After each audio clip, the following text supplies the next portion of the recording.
ফিফার একটা মানে বিতর্কিত ভূমিকা কিন্তু আমরা প্রথম থেকে দেখছিলাম। বলেছে যে আর্জেন্টিনার সঙ্গে জেতা এত সহজ না, সে এটাকে ট্রল করে বলেছে, কারণ হচ্ছে আর্জেন্টিনার 11 জনের সঙ্গে খেলতে হয়, ফিফার সঙ্গে ফিফার হ্যাঁ 6 জন রেফারির সঙ্গে খেলতে হয়, বিশ্বের সমস্ত মোরলদের সঙ্গে খেলতে হয়।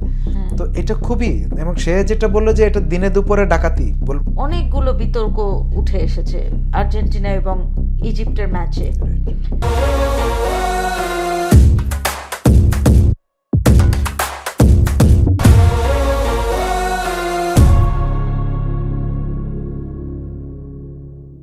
শুভ সন্ধ্যা। ভিউজ বাংলাদেশের বিশ্বমাতানো বিশ্বকাপে আপনাদের সবাইকে স্বাগত। আমাদের এই অনুষ্ঠানটা আপনারা জানেন পাওয়ার্ড বাই জনপ্রিয় sports live streaming platform rabbit hole, এবং আমি আছি মারিয়া সালাম, আমার সাথে আছেন হীরা তালুকদার।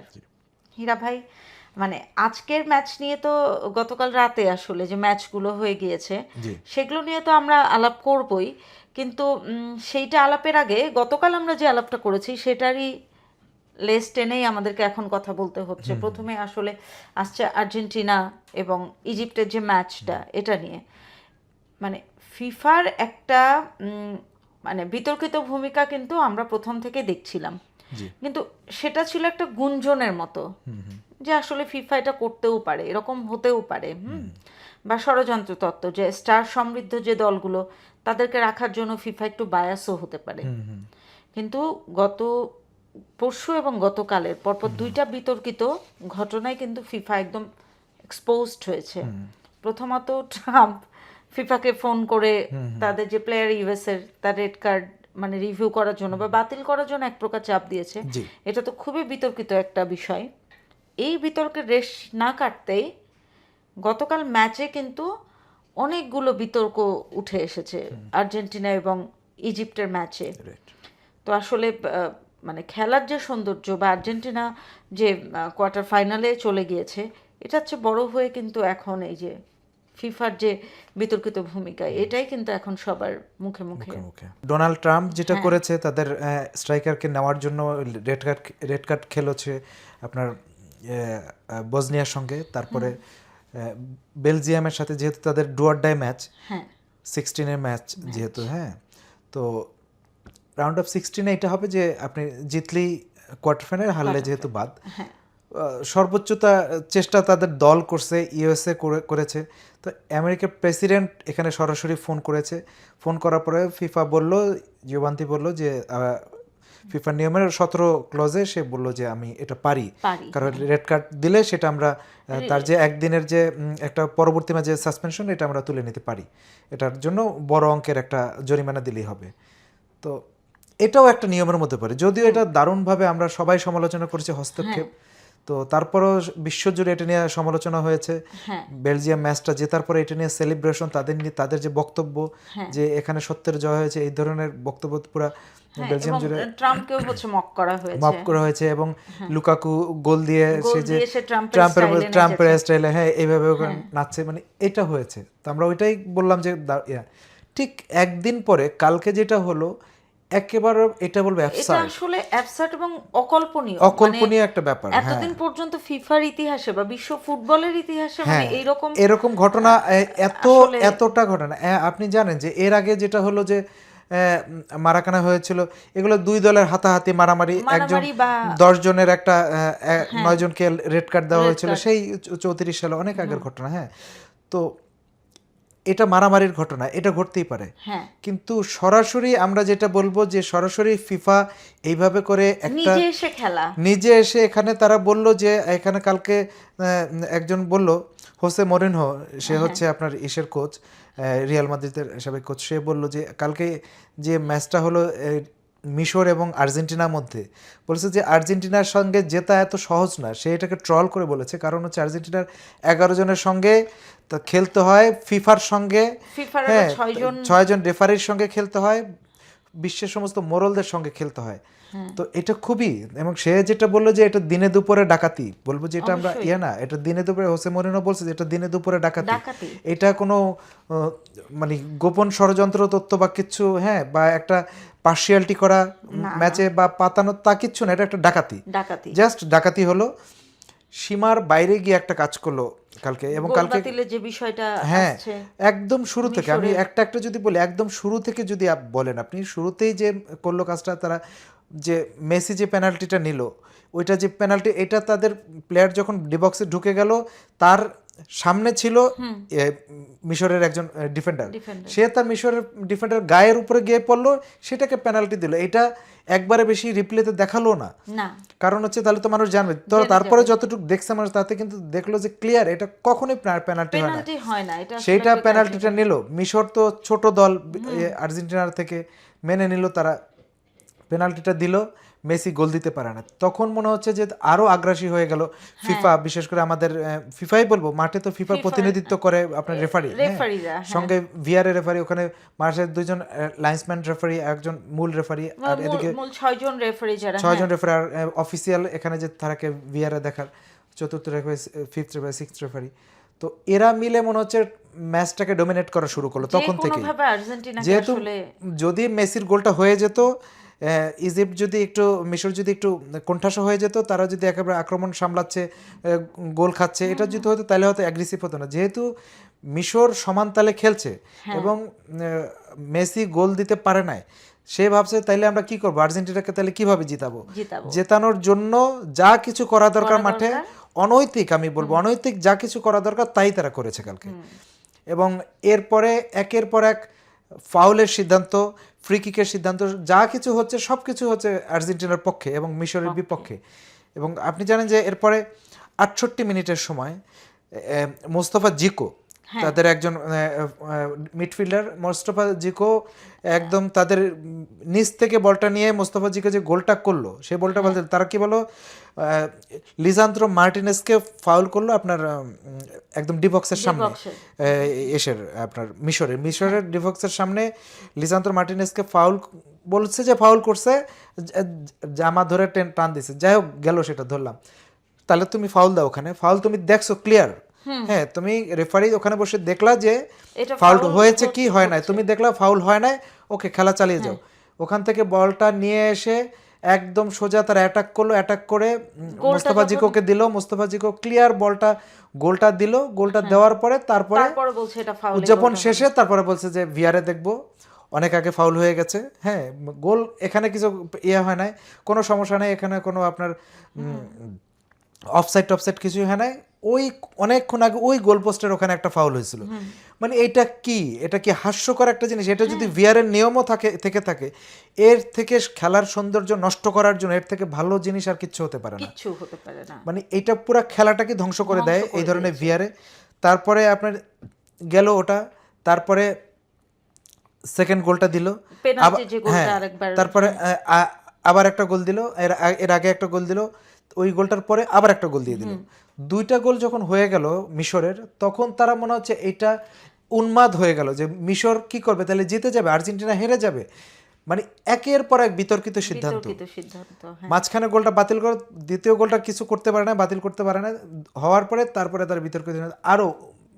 এরপরে যখন মিশর প্রতিবাদ করতে গেল, মিশর প্রতিবাদ করার পরে তাদের একের পর এক হলুদ কার্ড, তারা তাদের কোচকে, সহকারী কোচকে, তারপর আরেকজন তার অফিসিয়ালকে রেড কার্ড, সরাসরি রেড কার্ড, এবং মাঠের ভেতরে খেলোয়াড়দেরকে, মানে একের পরে। তারপরে সালা মারাত্মক ট্যাকেলের শিকার হলো, আমরা এটা রিপ্লেতে দেখলাম যে তাকে পায়ের প্রথমে ধাক্কা মেরে তারপর পায়ের উপরে পাড়া দিয়ে, হ্যাঁ স্পাইকে পাড়া দিয়ে, মানে এই সব জিনিস সে চোখেই দেখলো না। আর একটা ঠিক সেম, সে যে এইখানে একটা গোল বাতিল হলো যে মিশরের, সেম ঘটনা করলো আর্জেন্টিনা, এখানে ফাউল করে তাদের ডিবক্সের ভিতরে, ওইটা ছিল ডিবক্সের বাইরে, এটা ডিবক্সের ভিতরে ফাউল করে বলটা নিয়ে গেল, ওই বলে গোল হলো, আর বাইরে টাইরে কোথাও যায় না বল। কিন্তু এটা কিন্তু অবশ্যই বাতিল, এটা তারা রেফারি, এটা পরে ফিফা ব্যাখ্যা দিল যে সেটা চূড়ান্ত হাস্যকর। তারা বলল আমরা আগের গোলটা বাতিল করেছি কারণ ওইখানে ফাউলের সিদ্ধান্ত ছিল, ফাউলটা আমরা ওখানে ফাউল দিয়েছি, তারপরে গোলটা বাতিল দিছি। এখানে যদি আমরা ফাউল দিতাম তাহলে এটা হয়ে যেত, বাতিল করতো। হ্যাঁ, তারপরে গোল বাতিল হতো না শুধু, এখানে পেনাল্টি দিতে হবে, কারণ এটা পেনাল্টি এরিয়ার ভিতরে। হ্যাঁ, তোমার যদি সেটা হয় তুমি তাই দিবা, তুমি পেনাল্টি হলে পেনাল্টি দেবো। ওইখানে আর্জেন্টিনার প্লেয়ার পেনাল্টি বক্সের বাইরে ছিল, তুমি ফাউল দিছো, ফ্রি কিক হয়েছে। এটা মিশরের প্লেয়ার পেনাল্টি বক্সের ভেতরে ছিল, তুমি ফাউল দাও, ওই আর্জেন্টিনার গোল বাতিল করো, এখানে ফাউল দিয়ে তুমি উল্টা মিশরকে পেনাল্টি দিয়ে দাও, মিশর গোল দিয়ে। তোমার যদি সত্য কথাই তোমরা বলে থাকো, আর যদি সত্যবাদী হও, আর যদি তোমরা বলো যে এটাই নিয়ম, যে আগের ফাউলটা ধরে তুমি ইয়ে করবে, তুমি বলতেছো আগের ফাউল দিলে তো মিশর পেনাল্টি পেয়ে যায়, এই জন্য দিই না। একসঙ্গে দুইটা, ওদের গোলও বাতিল হবে, আবার সের দিকে পেনাল্টিও পেয়ে যাবে, এই দুইটা কাজ করবো না দেখে আমরা এটা দিই না। এটা কোনো কথা বলে না, মানে এই চূড়ান্ত চূড়ান্ত। এবং এই সবকিছুর মধ্যে দিয়ে যেটা হয়েছে যে মেসির যে একটা আন্তর্জাতিক গ্রেসফুল একটা ইমেজ ছিল, এটা কিন্তু কালকে একদম ধূলিসাৎ হয়ে গিয়েছে। মেসির, আমি বলবো মেসি, শোনেন আপা, মেসি আজ না হোক কাল চলে তো যেতেই হবে। মেসি মিশরের সাথে পার পেয়েছে, সুইজারল্যান্ডের বাধা পার হতে হবে, ইউরোপিয়ান দল ওইদিনও বাধা হয়ে যেতে হবে। সেটা পার যদি হয়, এরপরে ধরেন আরো ভালো দল হয়তো ইংল্যান্ডের সাথে খেলা পড়বে, হ্যাঁ যেটাই হোক সেমিফাইনালটা খেলবে। তারপরে যদি হয় ইংল্যান্ডের সাথে যদি তারা জিতেও যায়, ইংল্যান্ড এতে, তারপরে হয়তো স্পেন বা ফ্রান্সের সাথে খেলা পড়বে, তখন বাদ হয়ে যেতে পারে। মেসি তখন বিদায় নিতে হবে। যদি কোথাও বিদায় না হয়, এই বিশ্বকাপ তো তার শেষ বিশ্বকাপ, সে যে একটা সম্মান নিয়ে যেত, সেই সম্মানের জায়গাটা কালকে কিন্তু হয়েছে কি, এরকম মেসি কিছু করেন আমি বলবো প্রত্যক্ষভাবে, কিন্তু তার দল যে এইভাবে জেতার পরে তারপরে মেসি যেভাবে কান্না করলো, মানুষ এটা দেখে হেসেছে কালকে। তুমি এভাবে কান্না করছো এইভাবে জিতে, তোমরা তো চূড়ান্ত ভালো খেলাটা খেলে সত্যিকার অর্থে জিততে পারো না, তোমরা এইভাবে খেলে জিতে কান্না করছো। কালকে আপনি দেখেন আমাদের ওইভাবে কিন্তু মেসির পারফরম্যান্সও কালকে ম্যাচে না ওরকম ভালো ছিল না, সে তো পেনাল্টি মিস্ট্রিজ করে একদম ম্যাসাকার করে দিছে। হ্যাঁ, তারপরে তার যে একটা গোল হয়েছে, ওই গোলটাও রিফ্লেক্ট হয়ে, ওটা রিফ্লেক্ট হয়ে, তো সেই বলটা যেদিকে মারছে গোলকিপার ওদিকে ঝাঁপিয়েছে, কিন্তু এই মিশরের একজনের পায়ে লেগে ওটা রিফ্লেক্ট করে ঢুকেছে, ওরকম আত্মঘাতী টাইপের গোল। তো এই যে বিষয়টা, তারপরে হচ্ছে যে আমি আজকেই সকালে আমার মহল্লায় কালকে খেলা দেখেছে।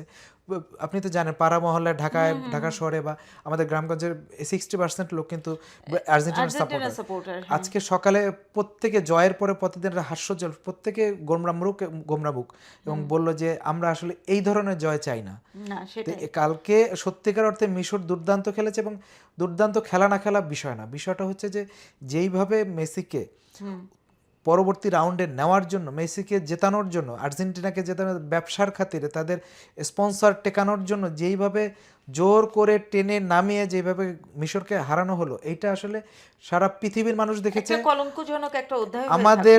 আমাদের মহল্লায়, মিরপুরের মহল্লায় যেটা হয়েছে, মেসির সাপোর্টাররা বলছে যে আমরা আসলে এই ধরনের খেলা চাই না, এটা হলে আমরা আসলে আর্জেন্টিনার সাপোর্টই আসলে ওইভাবে করতে চাচ্ছি না, আমরা এই ধরনের জয় চাই না। মেসি এইভাবে করে হিরো হতে পারবে না আমাদের কাছে, আমরা তো ভালোর জন্যই এটা করেছি, যে ভালো, যে সৌন্দর্যের প্রতীক, সেই সৌন্দর্যের প্রতীকের আমরা মেসি কি হয়, আমাদের মেসিকে আমাদের বাংলাদেশের প্লেয়ার, আমরা কেন তার সাপোর্ট করি, কারণ হচ্ছে সে একটা সৌন্দর্যের প্রতীক। সৌন্দর্য সব ধূলিসাৎ কালকে নষ্ট হয়ে গেছে।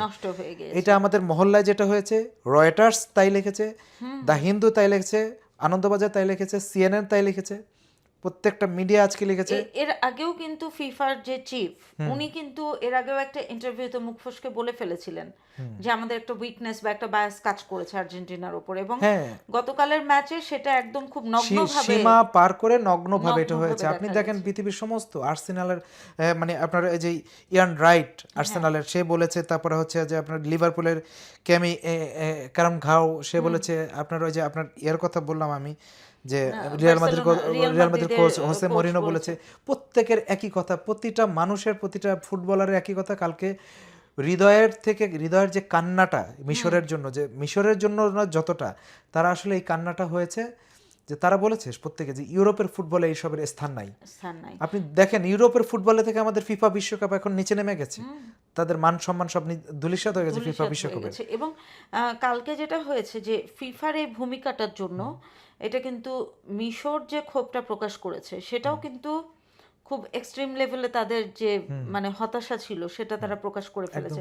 মিশরের কোচ, হেড কোচ, সে কিন্তু ওই যে আর্জেন্টিন একজন ফ্যানকে লক্ষ্য করে যে থুতু ফেলার যে ইয়েটা, বা মাঠের মধ্যে করে যে রেসিজমে যে রেসিজম, কালকে কিন্তু সব হয়েছে আপা।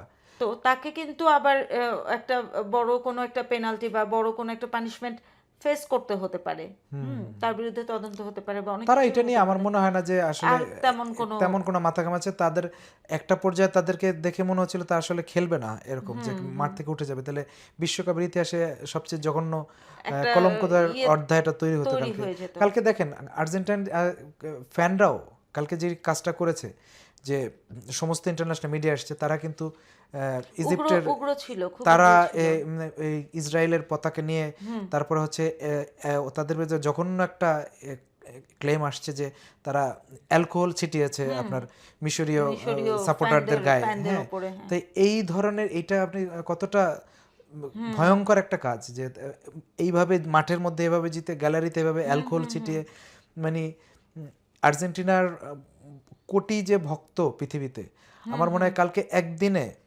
মানে আপনি দেখেন এই বিশ্ব ফুটবল কিন্তু এগিয়ে চলছে। এটা কিন্তু সেই আপনার 90 দশক পর্যন্ত যেভাবে হয়েছে যে ব্রাজিল আর্জেন্টিনা শুধু, বা জার্মানি, ইটালি, এখন আপনি দেখেন অনেক মোড়ল আসছে। আপনার জার্মানি এই যে কয়েকদিন আগে সে রাউন্ড অফ 32-তে বাদ হয়ে গেছে, ইটালি খেলতে আসতে পারে না, 4বারের চ্যাম্পিয়ন, ব্রাজিল বাদ হয়ে গেছে।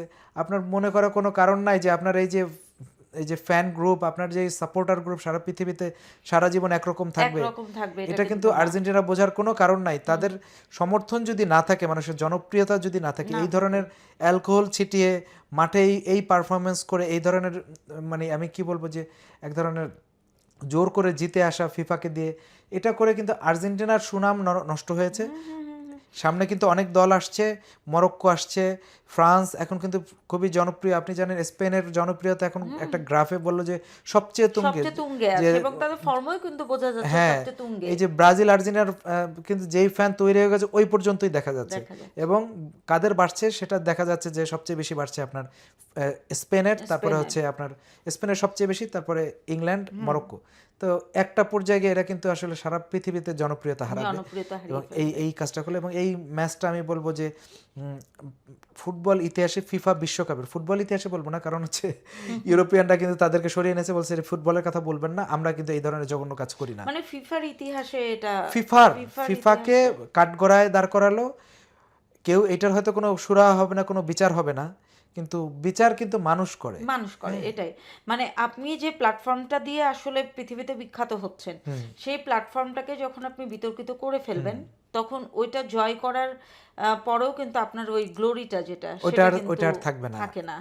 হ্যাঁ, আপনি ওই যে গতকালকে একটা সাক্ষাৎকারে ক্রিস্টিয়ানো রোনালদো ঠিকই বলেছিল যে আমাদের ফিফার থেকে আমাদের ইউরো লিগটা, ইউরোপের যেটা হয় 4 বছর পর, এটা কোনো অংশে ফিফা বিশ্বকাপের থেকে কম না। ওইটা আমরা গতকালকে পর্যন্ত সবাই এটাকে বলছিল যে দুধের স্বাদ ঘোলে মিঠা, এরকম কিছু একটা। আজকে কিন্তু প্রমাণ হলো যে আসলে ইউরোতে এই ধরনের কাণ্ড ঘটে না। এবং আরেকটা বিষয় যেটা রোনালদোর কথা যেহেতু আসলো, যে এর আগে যারাই এই ফিফা মানে বিশ্বকাপ থেকে বা আন্তর্জাতিক এই ম্যাচগুলো থেকে যে বিদায় নিচ্ছেন, যেমন রোনালদো যাচ্ছে, ওইদিকে মদ্রিচ চলে গিয়েছে, তারপরে ইভেন নেইমার চলে গেছে। যদিও আমরা বলছিলাম যে নেইমারকে লাস্টে যে গোলটা দেওয়া হয়েছে সেটাও একটা সান্ত্বনা সূচক, কিন্তু তারপরেও না, তাদের বিদায়টা হচ্ছে খুব গ্রেসফুলি, কোনো বিতর্ক না তৈরি করে। কিন্তু মেসির মতো একজন, এই যে পরাক্রমশালী একজন ফুটবলার, এবং যাকে আসলে শুধুমাত্র খেলার জন্য না, তার যে একটা গ্রেসফুলনেস ছিল, এই জন্য তার যে একটা ফ্যান বেস ছিল, এই ভূমিকাটার জন্য, মানে এটা কিন্তু মেসির যে বিদায়টা, এটা কিন্তু একটা মানে একদম ওই রকম ক্লিন কোনো বিদায় হচ্ছে না। একদম কট্টর কিছু তাদের দেশের মানুষ এবং কট্টর কিছু সমর্থক ছাড়া কেউ কিন্তু আর এই আজকের এই যে গত রাতের যে ঘটনাটা ইজিপ্টের সাথে, যে এই মিশরের সাথে ম্যাচটার পরে, আর আর্জেন্টিনার ওই ফ্যানরা আর ওইভাবে করে আর নিজেরা বললেও, আপনি দেখেন যে আপনার চারপাশেও দেখেন, বিশ্ব মিডিয়া দেখেন, তারা কিন্তু বলছে যে এই ফ্যান বেসটা আর থাকলো না। এবং মেসির কিন্তু সেই সম্মানের জায়গা, ঠিকই বলেছেন যে সেই সম্মানটা, এটা সারা জীবন কিন্তু এই উদাহরণটা টানবে প্রত্যেকে। এবং আরেকটা বড় বিষয় যেটা হচ্ছে যে এটা খুবই আমাদের দেশের কনটেক্সটে যেটা ছিল, যে ব্রাজিলের যারা ভক্ত তারা বেসিক্যালি ইজিপ্টকে সাপোর্ট করেছে, আবার একটা শ্রেণী সাপোর্ট করেছে যেহেতু ইজিপ্ট হচ্ছে প্যালেস্তাইন নিয়ে কথা বলেছে, কিন্তু ওইটাও ইজিপ্টের হচ্ছে এই মানে বিশ্বকাপ ফুটবলে আলোচনায় থাকার জন্য বা টিকে থাকার জন্য একটা স্ট্যান্স হতে পারে। Stance হতে পারে, হ্যাঁ, কারণ আমরা জানি যে ইজিপ্টের সাথে গাজার যে বর্ডার আছে 12 কিলোমিটার, সেইখানে যাতে গাজাবাসী যুদ্ধের সময় বা বিপদে ইজিপ্টে না যেতে পারে, বা তাদের যে লোকাল স্থানীয়ভাবে যে খাদ্য গুলো গাজায় যেত সেগুলো বন্ধ করার জন্য কিন্তু রাষ্ট্রীয়ভাবে ইজিপ্ট অনেক শক্ত সবকিছু ইয়ে করেছে, প্রতিরক্ষা ব্যবস্থা নিচে এমনকি লোহার ইস্পাতের হচ্ছে দেয়াল দিয়ে ফেলেছে, বা হচ্ছে যে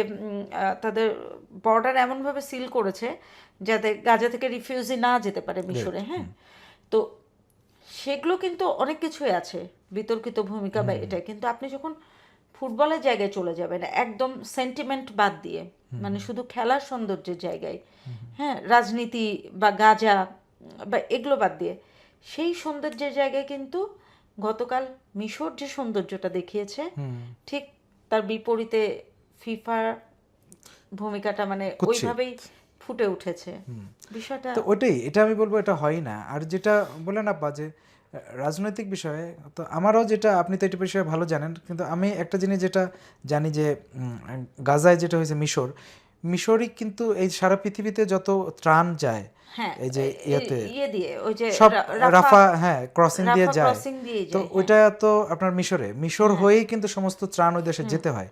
মিশর এই সাপোর্টটা কিন্তু দিয়ে যাচ্ছে। মিশর কিন্তু জর্ডানের মতন না, না জর্ডানের মতো একদম ক্লোজ করে দেয়নি এত না। আর একটা হচ্ছে মিশর যখন বন্ধ করেছে তখন আসলে এপারে যুদ্ধ চলছে। এই আপনি জানেন যে গাজা আসলে কোনো স্বাধীন দেশ না, তারা হচ্ছে তাদের একটা ছিটমহলের মতন, এবং সেখানে হচ্ছে ইসরায়েলের কন্ট্রোল।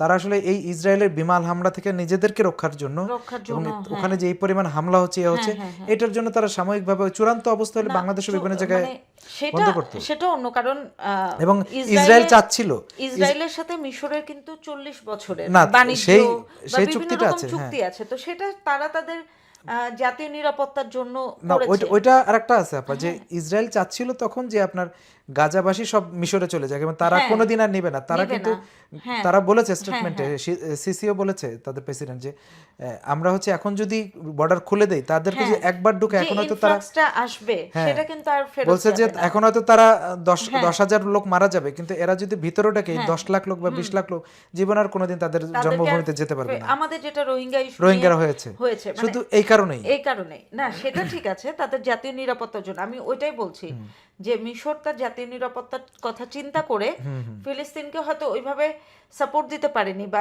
এই খেলাতে গাজার বিষয়টা আনা হয়তো একটা সেন্টিমেন্টের বিষয়।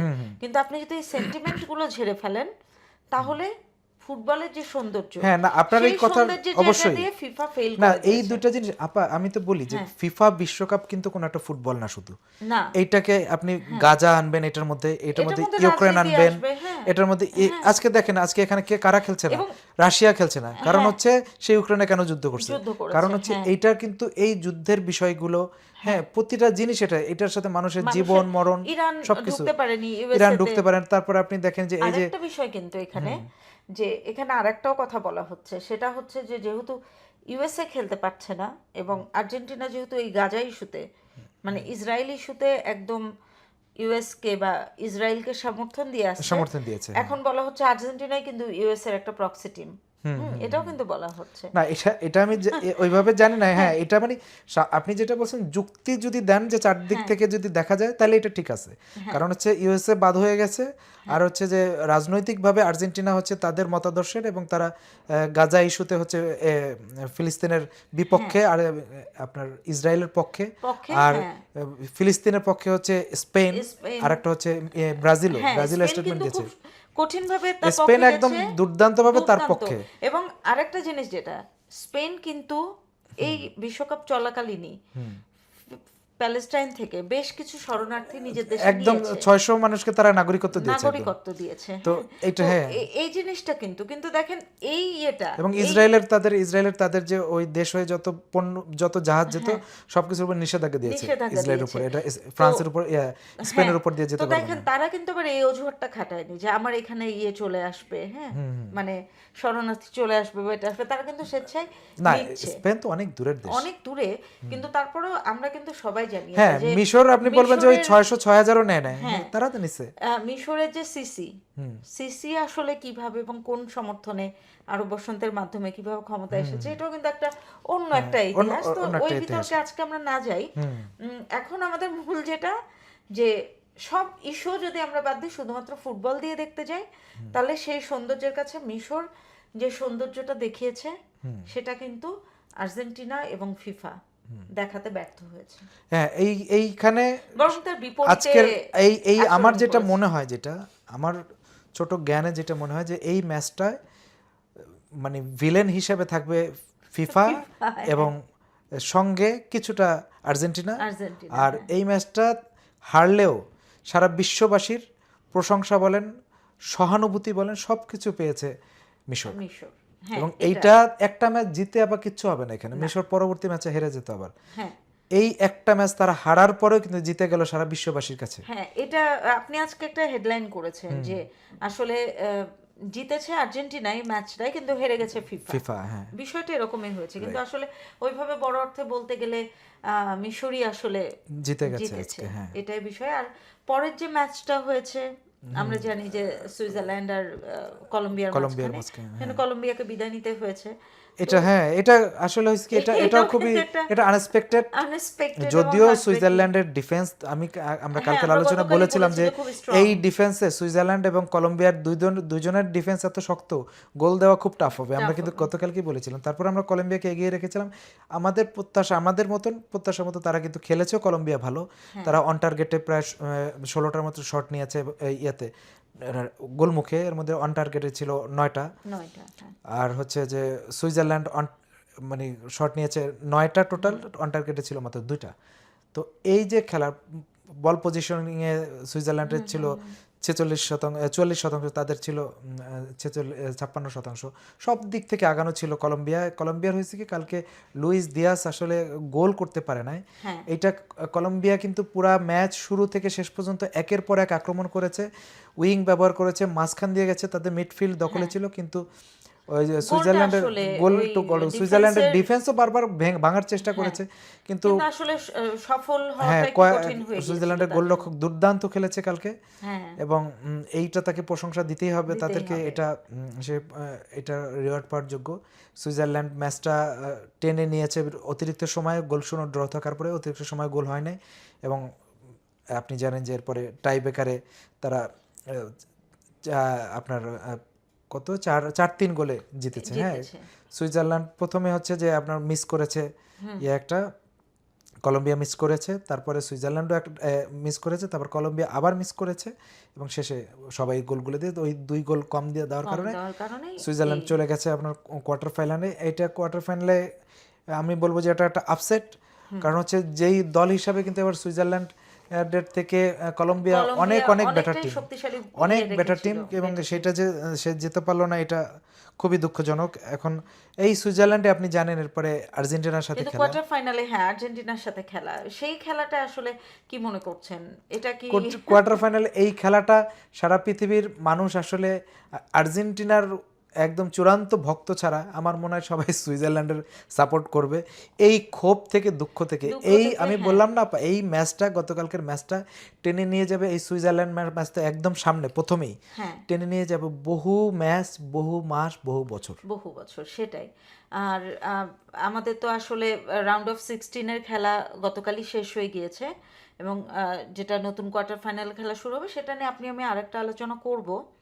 তো এই পর্যন্ত যেটা, যে সর্বশেষ এই ম্যাচগুলো দেখে যেটা মনে হলো, সেটাতে আপনার কি মনে হয় যে আর্জেন্টিনা আর সুইজারল্যান্ড যে ম্যাচটা হতে যাচ্ছে কোয়ার্টার ফাইনালে, এটাতে আসলে একটা প্রেডিকশন দেন, এটা দিয়ে আমরা আজকে এই পর্বটা এখান থেকে বিদায় নিব।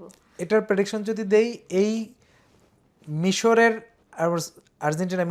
এই ধাক্কায় আমার মনে হচ্ছে যে এইটা পড়বে যে সুইজারল্যান্ডের উপরে। সুইজারল্যান্ড উজ্জীবিত হবে যে আমরা এইটা ক্যাশ করব, এবং এই উজ্জীবিত হয়ে সারা পৃথিবী আমাদের সঙ্গে, আমাদের সাপোর্টে থাকবে, আমরা ম্যাচ জিতবো, এই চিন্তা করে সুইজারল্যান্ড। এবং আর্জেন্টিনার ঠিক বিপরীত একটা ঘটনা হবে, তারা মোস্ট প্রফেশনাল টিম। তারা মোরালি কিন্তু উইক হয়ে যায়। হ্যাঁ, যদিও তারা যথেষ্ট প্রফেশনাল টিম, হ্যাঁ তারা প্রফেশনাল খেলোয়াড়, কিন্তু তারপরেও কিছুটা জিনিস তো সবার মধ্যেই থাকে, মোরালি অনেকটাই উইক থাকবে। আপনি দেখবেন যে এটা বেলজিয়াম এবং যুক্তরাষ্ট্রের খেলার মধ্যে কিন্তু এটা হয়েছিল। যুক্তরাষ্ট্র ওই একটা ঘটনা বা লাল কার্ড ইস্যুতে যুক্তরাষ্ট্রের প্লেয়াররা কিন্তু মোরালি একটু উইক ছিল। তো এরকম ঘটনা যদি আর্জেন্টিনার ক্ষেত্রে হয়, সেক্ষেত্রে আর্জেন্টিনার কিন্তু এখানে আর ডু অর ডাই ম্যাচ থাকবে। ওইখানে ম্যাচে যদি একটু উইক থাকে, এটা কিন্তু ছেড়ে দেবে না সুইজারল্যান্ড, এবং সেক্ষেত্রে আমার মনে হচ্ছে ম্যাচের রেজাল্ট সুইজারল্যান্ডের পক্ষে যেতে পারে। আবার আরেকটাও হতে পারে, কিন্তু সুইজারল্যান্ডের মধ্যে এই আশঙ্কাটা কাজ করতে পারে যে আমরা ভালো খেললেও কি আমাদের পক্ষে না, তারা অল আউট খেলবে, তারা ওইটা ঢুকবে না, তাদের মধ্যে ওইটাই থাকবে সবচেয়ে বেশি, যে আমরা জিতবো, সারা পৃথিবী আমাদের সঙ্গে আছে বেশিরভাগ লোক। তো এইটা তাদের মধ্যে এইটা যদি কাজ করে। এবং আরেকটা জিনিস আছে যে সুইজারল্যান্ড কিন্তু ইউরোপিয়ান টিম, ইউরোপের ঘরানার সাথে আপনি জানেন যে ল্যাটিনরা কিন্তু পেরে ওঠে না খুব সহজে, কারণ খুব একই ঘরানার যেহেতু খেলা না। ব্রাজিলও কিন্তু ওই ইউরোপের, হ্যাঁ তারা কিন্তু শুধুমাত্র একটা নরওয়ের কাছে হেরে গেল, কারণ শুধুমাত্র ইউরোপিয়ান এই স্টাইলে কিন্তু ইউরোপিয়ানের সেই গতি স্ট্যামিনা ওইটার সঙ্গে পেরে ওঠে না। এটার জন্য যেহেতু ইউরোপিয়ান টিম, আমার মনে হচ্ছে যে হাড্ডাহাড্ডি লড়াই হবে, এবং ওই ম্যাচে সুইজারল্যান্ডের জিতে যাওয়ার সম্ভাবনাই বেশি। তো আজকে এই পর্যন্তই দর্শক, আজকে এই পর্যন্তই। আমরা আগামীকাল বা আজকেই হয়তো অন্য একটা আলাপ নিয়ে আপনাদের সামনে আসতে পারি। সেই পর্যন্ত আমাদের একটাই প্রত্যাশা থাকবে যে এই বিশ্বকাপে এতদিন পর্যন্ত যেটা হয়ে গিয়েছে, শেষ পর্যন্ত যাতে ফুটবলের যে সৌন্দর্য সেটাই জয়ী হয়। ভালো থাকবেন, শুভকামনা।